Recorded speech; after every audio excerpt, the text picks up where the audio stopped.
How's it going, LinkedIn, Larry? Happy that you are here with me today. How's it going? Ben in Austin that ran away from me in Chicago. Did you know? So it was. I actually looked back at our LinkedIn messages. We first met last year in the beginning of November. It That was is basically a crazy. year to today almost. That is crazy. I think it was colder in November last year than it has been this November. That's some good news. But we didn't have COVID. That is true. A lot has changed. But let me officially introduce you. Thank you. You are the best-selling author, LinkedIn Larry, of the NCG Factor, and I actually have it with me here today. And this is a formula for building life-changing relationships from college to retirement. I mean, I use it in my everyday LinkedIn outreach. You're also a globally published speaker and trainer on LinkedIn, and you've been doing it for more than a decade. Not to mention, you're also the senior level sales and operations leader running the Midwest region for Jefferson Wells. I mean, that's just probably the tip of the iceberg. Not, you're also an investor, a connector. You're especially a giver and a rainmaker. That's why we connected. I mean, the fact that you said yes to meet a stranger for breakfast out of the blue, out of nowhere, and then that's also led to me meeting countless other individuals that have been important to my career. So thank you for everything you've done. Thank you for being here, and thank you for being you. Oh, thank you for being you. You're also a giver and a connector, Ben. That's why we've aligned nicely. And more to come, I'm sure. So can you tell us a little bit more about you? I know I've listed off a very high level overview, but please share anything else that I might have missed. I mean, you covered a lot. I mean, I always tell people first and foremost, I'm a connector and a giver. So I do really live my life to help other people. And people have a challenge when I talk with them and I want to know more about them. They're like, I want to know more about you, but I want to know more about you. And so I am about the other person. And so I think you mentioned, I've been speaking about LinkedIn for, 12 years and running. And I put a chapter about LinkedIn in my book because it's such a powerful business tool that's made me a better connector, a better giver, and a better trusted advisor. And my book has really changed my life to be able to talk about how I evolved to this role of being that connector giver and building these really substantial life-changing relationships. And I have a corporate role under a $22 billion public company Manpower Group in Milwaukee, Wisconsin. Jefferson Wells is a division of that business, but together we're all putting people to work. We're sharing a lot of workforce data. And in my world, I'm running a team, sales and operations, across the Midwest, and that comprises a lot of what I do. But everything feeds into the job I do with the speaking and LinkedIn and giving and connecting and really so it all works really well. It just keeps me really busy. When did you figure out that? Because it sounds like LinkedIn was probably a critical component of your success or your growth.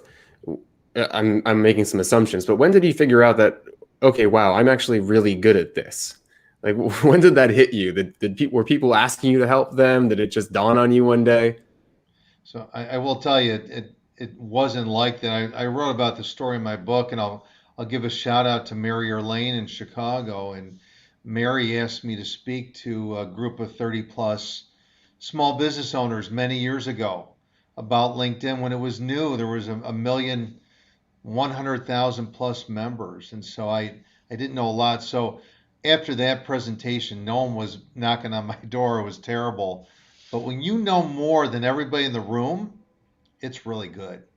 And so from there, I vowed to get better and immerse myself. But I will tell you, it took me probably 4 or 5 years before people started to say, oh, Larry gets it. And then someone in Vegas that I work for nicknamed me LinkedIn Larry.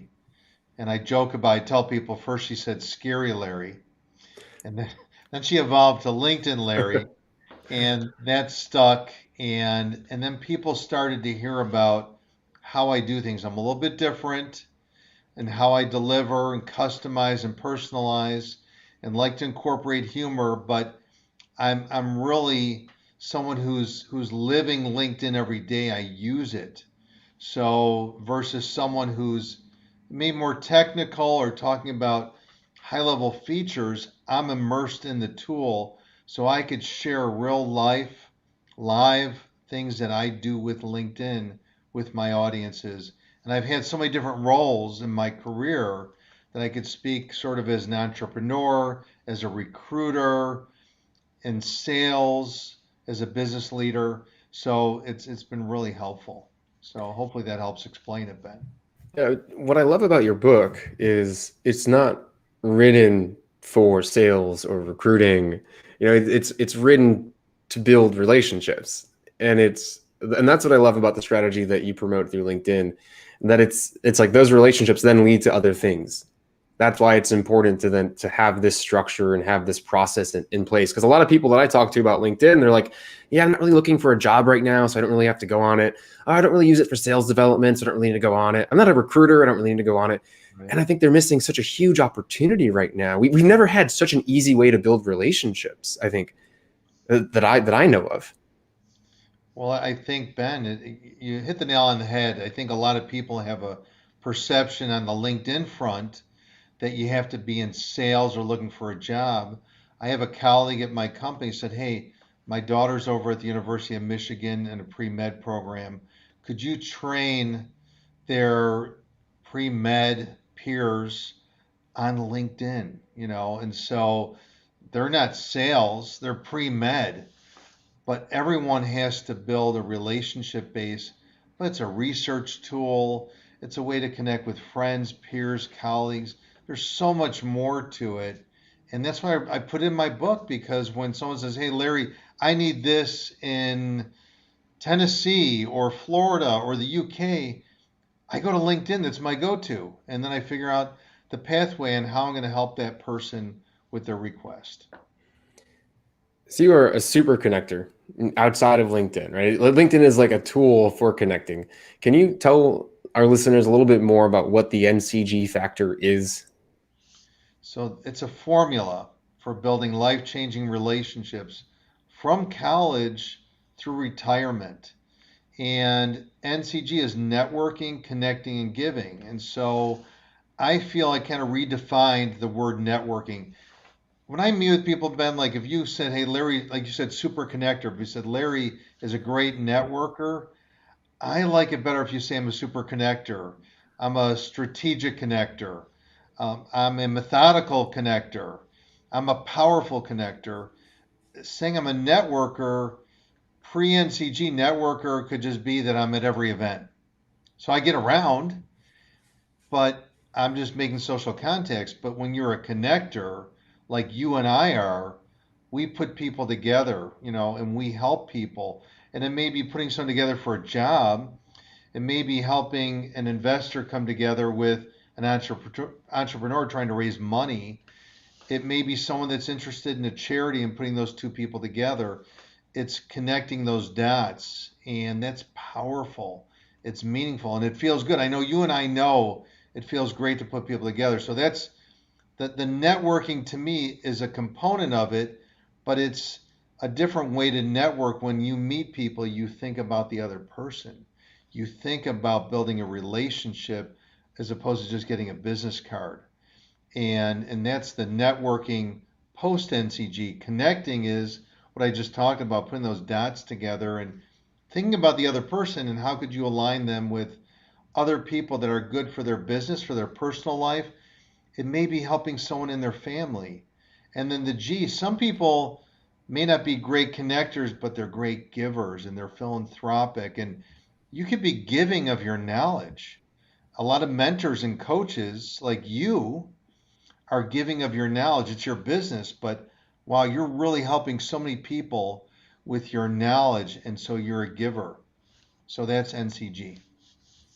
I love the simplicity of it because I feel like some people think about, well, how do I build relationships? And they're overwhelmed with the options. So I think you really break it down nicely. And I do like how you called out takers in the book. And I was wondering if you could speak to that persona a little bit more, because while we're connecting, right, while we're looking for people that are going to be like you, people that actually truly get energized and engaged when they help somebody out, we're going to come across people that are takers that might not have that goodwill involved. Well, I mean, that's a great point to bring up. So my chapter, takers never win. I do let you know within the chapter, sometimes they do, but I think you have to identify them. And it's tough because a lot of people say, "Hey, I'm giving, giving, giving," and I always say it comes around. And my wife would say, "Larry, why do you always do this for that person, that?" And finally, when the book came together, she go, "Okay, I get it." But you can't always give to get. And I don't think about doing that. But sometimes there are true, real takers. I think what I've been able to do when I talk about my book and the concepts, the principles, the chapters in my book, that I'm converting people to think differently because we're all working so hard. And now with COVID, we have more time in our hands to build these relationships and actually rethink our legacy. And are we takers? Are we givers? Are we connectors? Can we do things differently? And so I will tell you, I have an example. When I was in public accounting, I was helping an attorney. I made so many introductions for this person. It was really helpful and turned into clients. And that attorney never did anything back for me, but I'm not that kind of person. But I thought, well, one day I thought maybe I would see is this person really a taker, or can I change that person to be a giver? And so that person never said, "Hey, let me connect you, let me help you, let me introduce you," as much as I said, "These are the people I'd like to know." So I looked in his LinkedIn network one day and we had lunch. And during lunch, I brought up 10 people from his network. But because he was an attorney, I had to be nice to his ego and tell him how great he was, what a wonderful network, what a great profile. He was thrilled about what I've been doing for him. But I said, "Hey, you've got some people look pretty cool. Can I talk to you about them?" I was doing some research and he knew all 10 people I referenced. And I said, "If I gave you an introduction for myself, could you introduce me?" He did. He introduced me to all 10. And one of those led to a new client for me. And what I realized was sometimes you have to guide people on the path to be a giver or a connector. And don't always make the assumption they're a taker. And so sometimes you have to help them by saying, "Do you know Ben Ritter?" "Oh, I do." "Can you connect me?" "Of course." Sometimes we're too ambiguous with our ask and it just sits there. If we're more specific, we could actually convert those people we think are takers into givers and connectors. That's such a powerful point. And that proactive approach, I think, is lost on so many because they don't see connecting or networking almost as that strategic. Like there needs to be that framework. And you reminded me of something too. If I get connected to someone through an introduction, I should go back to the person that connected me and tell them what happened. And because then they're getting the pleasure of connecting and the pleasure of learning that their connection actually made a difference. And also you have the chance to reconnect with that individual. It's like these are steps that I literally need to write out and put in front of me. And so what you're saying too is not only do you have to connect others to others, because that should also be something that you do periodically, but you also need to ask other people to connect you with people specifically instead of just this broad, let's meet and then I'm going to leave. How is someone going to know how to actually help you unless you tell them? You're right. And so I think, I talked to all these college kids and because they're talking to their parents, they're like, so I found out about their kids. Well, my daughter's looking for an internship. This just happened. Spoke with a gentleman in Minnesota, an executive in transition, found out his daughter is in Chicago and she wanted to get into an internship program in an accounting firm. And I said, "Oh, well, let me help her out. Can I talk with her?" And we connected. And I said, "Hey, here's a few firms I'm thinking about. What do you think?" Because, of course, I came from public accounting, so I could talk to the firms that are in Chicago and surrounding. It was easy to do that. But sometimes I get to talk, and by the way, she got an internship 2 weeks later through me connecting with a partner Awesome. at my old firm. Great partnership, big, big win. Very happy. But I connect with these college kids and they say, I want to do an internship in CPG. Okay, great. What consumer packaged goods companies? Is it Procter and Gamble? Who is it? Well, okay, here's five I'm interested. How about, do you see anything posted? If not, give me the companies. Help people to help you. And you're right, be more specific. And that converts a lot of those takers into connectors and givers. They just need help. We all do.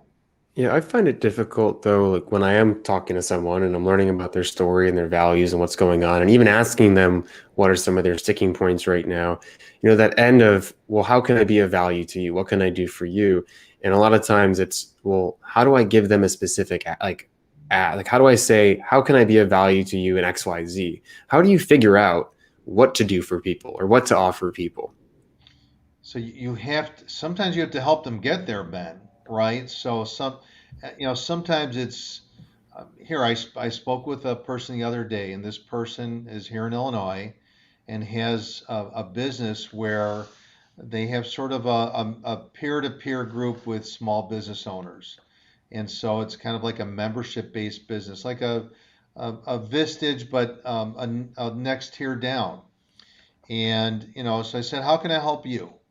And this person was kind of like struggling. Well, I'm looking for members. Well, it's too vague. But this person kind of knew what they wanted. I need members, which are clients. I said, well, why don't you tell me? Do you need certain categories, certain industries? How about if you don't know how to look through my network, what if I show you how to look through my network and pick out people you'd like to know? So real time, I did that with her. So sometimes you have to help people again to help you to help them. And I can't repeat that, but I thought that was pretty good. But I think what you have to do is you have to sometimes guide people or pick their brains. So how can I help you? I don't know, but maybe sometime it will happen. Well, what's your business? What do your clients look like? Do you know people you'd like to meet by name, by company, by industry? Let's work it through together. So I don't like to just say, Ben, how can I help you? When I've asked you, I'm pretty particular. You moved to Austin, we talked about, how can I make some connections, introductions. So hopefully that answers your question. Yeah, it does. And I'd like to keep building off of that because in the book you have a specific chapter on job transition. And I think a lot of people right now are going through a job transition or a loss of employment, or maybe even just a time of self-reflection to think, to figure out that where they are now isn't where they want to be. And so building off of all these different ideas on connecting that we've been discussing, where do they even start in this search and within their relationships? Well, yeah, I mean that's a really powerful question because we have a big surplus of people unemployed and people about to lose their jobs because of shutdowns in industries they've been in. And so there's a rippling effect. And so in my book, what I talk about, which is applicable to transition, but even when you're working, you're in transition, what do you do? As soon as you get thrown into it unexpectedly, you're like, oh my God, where do I start? So you think about your network, your relationships. I call it the inner and outer circle. So what is your inner circle relationships, the Ben Ritters that I have in my world and other people like you? Do you have five Ben Ritters? Do you have one? Do you have 10? Who are they? And a lot of us get thrust into unemployment trying to figure that out. And hopefully you do it while you're employed today. But now if you're thrown into unemployment, now what? Well, now you figure out who's in your inner circle. Is it two, three, five, 10, 20 people? And who's in the outer circle? And it keeps flip-flopping. As you're in transition, you find out who your real friends and family and peer group, you're going to see who's really going to help you. And I've seen it in my career. And so it will flip-flop. So find those people, figure out the network, because now you're going to have to go to those people for a favor. You're going to have to ask for a favor. Can you do me a favor, Ben? I lost my job unexpectedly and I need help. And if you don't have relationships, you can't ask for favors. You're not going to get them typically. So start figuring out who the network is. It may be small. So start to grow. Start getting connected to people that are aligned with your world. But then I find that a lot of people in transition meet with me for help and they show up and they throw up. And I talk about it in the book. Hmm. And have you had those meetings, Ben, where it's like, you're gone. They don't care if you have Yeah. significant other, family, kids, dog, cat, what you do for a living. They don't care where you live. It is all about them. And I've had a lot of those meetings, and I do help to guide them. Thankfully, I can say, hey, you got to read my book. And then I get a call back later. Oh my God, did I blow that, Larry? By the way, Larry, how can I help you?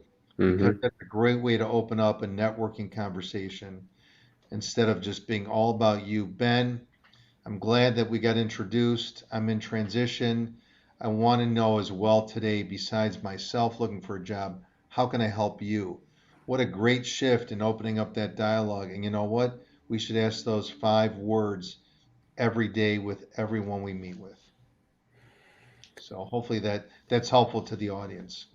Yeah, how much do we need to know of a person that we're meeting? Because I think when it comes to networking, if someone's like, "Oh, I have to be like their best friend. I have to know everything about them. I need how would." Then they get overwhelmed at that idea of building this relationship that is really deep and solid and real. But from your own experience, how strong or what does the relationship need for that person to do that favor that you just mentioned? Well, I think, I've built relationships very quickly. Think about that gentleman I mentioned who helped his daughter in Chicago to get an internship. He's new in my world. Do you think that he's someone I can go to for a favor? And we had one call, but I could ask him for a favor. Why?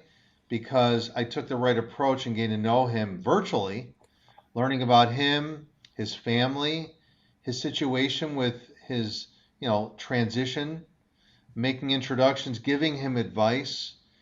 In a short period of time, I've helped him even during that virtual conversation and connected with his daughter and found his daughter a job. So there's someone new in my world. I didn't spend hours building a relationship, but I can ask him for a favor. So think about that. If you're showing up and throwing up, you're not cultivating anything. Get to know people that you talk to every day about where they live, where they're from, what they like to do. Look at their LinkedIn profiles, they're very telling. And learn about their family and how they're affected by COVID and really offer to help. And you may be surprised as you get to know people, even in a short 1 hour call or half-hour call, that you've built a relationship and they've said, hey, let's connect on LinkedIn and hey, anything I could do for you, happy to help. That's someone that you could get to help with that favor. Maybe not as deep as you and Yeah. I have cultivated this relationship over the year, Ben, and I think you do a lot for me, I do a lot for you, but hopefully that makes sense and makes it a little bit easier for people that are apprehensive, about how they got to build that tight, deep bond. Hmm. So you start off just with being curious and caring about someone and offering value. And then maybe you do something, maybe you don't do something, maybe there's nothing you can do. And so now time passes. So like how do you remember this person? And what do you recommend for following up to ensure that the relationship is just like sustained? So look, you can't connect with everybody all the time. The great thing about LinkedIn is sometimes I'll see someone viewing my profile. That is a paid feature, but I'm like, oh my God, I haven't talked to, Mary in several years. So it may prompt me to go, Mary, it's been, a few years. There's people in your network that you just did good things for. You lost touch because you changed jobs, you moved to Austin, and you could reconnect. I know if we lost touch and I reconnected in a few years, we just stopped from here, and I called you in 3 years, be like, Larry, how are you? And it'd be like we never parted ways. And so sometimes though you lose touch or you can't stay in touch. And so it may be some emails, it may be keeping people alerted. LinkedIn's so great because when you're connected to people, they're in your feed. So when you post something, they're like, oh, and it may prompt them to look at your profile and then you go reconnect with them. So sometimes that happens to me a lot. We get busy. So sometimes just email communication, also LinkedIn updates and posts that touch your network and just going, you know what, hey, I'm sorry, we lost touch. It's been a while. And I have to tell you, if you've been good to people, it's like you just saw them 2 days ago. Is there any secret grading scale or spreadsheet that you have For me personally, I have a running spreadsheet of people that I've met and had conversations with a couple comments. I should have more comments, but their contact info, when I touch base with them. And I think I am a very proactive, dedicated, structured person. And I find it incredibly difficult to keep that up to date too. It's hard. I'll tell you. I think LinkedIn was great before. Unless you go to Navigator, it's more like a CRM. But they used to allow Mhm. you to kind of, hey, I met Ben over here, and we were in Chicago, had a great breakfast. I remember, and it'd be great to write that there. Sometimes I feel like I have this wonderful memory when I network with people, and I could remember. But I could look on LinkedIn at the contact info and go, oh, I met Ben a year ago in November, and then it comes to me how we met, or you attended a program of mine, or we had a dialogue on LinkedIn, or I look at my email, sent file, and I could see the exchange we had, and that's how a lot of times I remember. But sometimes it just sticks. I could look at someone's photo when we connected, where they worked at that time. I go, oh, that's how and that's why. But It makes no, I'm not perfect. I definitely could be better. So I'm not great at that. I'll admit it. I like what you said though too, because it reminds me after you meet with someone, you should send them an email with a couple notes from your meeting, or you should send them a message on LinkedIn with some notes, because then you automatically have a file with who that person is. No, you do. You definitely do. And that's why I tell people send a custom invite Hmm. because it's locked into LinkedIn and you could look back at when you connected. Hey, Larry, saw you in Vegas. You were great and really funny, whatever. Oh, yeah, that's right. Fantastic. So that's why I don't do canned messages on LinkedIn. Yeah. So before we sum up everything today, and our listeners can figure out how to actually reach out to you on LinkedIn, I assume. Do you have any words of advice for using LinkedIn, or maybe one of the greatest mistakes that you see people doing, or one of the best things people can do with LinkedIn? So here's what I would say. Don't just view it as a placeholder for a profile. So have a robust profile to credentialize yourself. And don't think of it as a resume because you can't say you're an eighth degree black belt on your resume, but you can on LinkedIn. You can't talk about your military career too much in depth on a resume as you could talk about it on LinkedIn. So really build a robust profile, philanthropic accomplishments and things that you wouldn't be able to say in a resume on your profile. Research people before you meet with them and customize your messages. And don't assume the search window is the only place to search because once you click in there with your cursor and hit enter, even free members could do pretty cool searching on LinkedIn. Hopefully that's going to help our listeners today. Yeah, seeing LinkedIn is that like it's a free website. It's a free website for you, which is pretty cool. Yeah. That is directly oriented towards building relationships, getting jobs, sales. I think I'm hoping that nothing happens to this platform in No, the near no. future. Please, Microsoft, don't do anything. Knock on wood. So if our listeners are watching and they want to get in touch with you, learn more about you, connect with you, give to you, how would they do that? So, one, we talked about LinkedIn. So, I'm in Chicago. My name is in all caps. It's Larry Kaufman. You won't find me as LinkedIn Larry, but Larry, Larry, last name Kauf as in Frank, Man. And I'm in Chicago at Jefferson Wells. So, send me a custom invite, right? Customize that invite. And the other way to find me is on Amazon and look for the NCG Factor and pay it forward. There you go. That's the book. Thanks again for your time, Larry. This has been a pleasure. I've learned a few things. You reminded me about how I need to be a giver and a connector continuously. So thank you as always. And I'm sure we'll touch base again soon.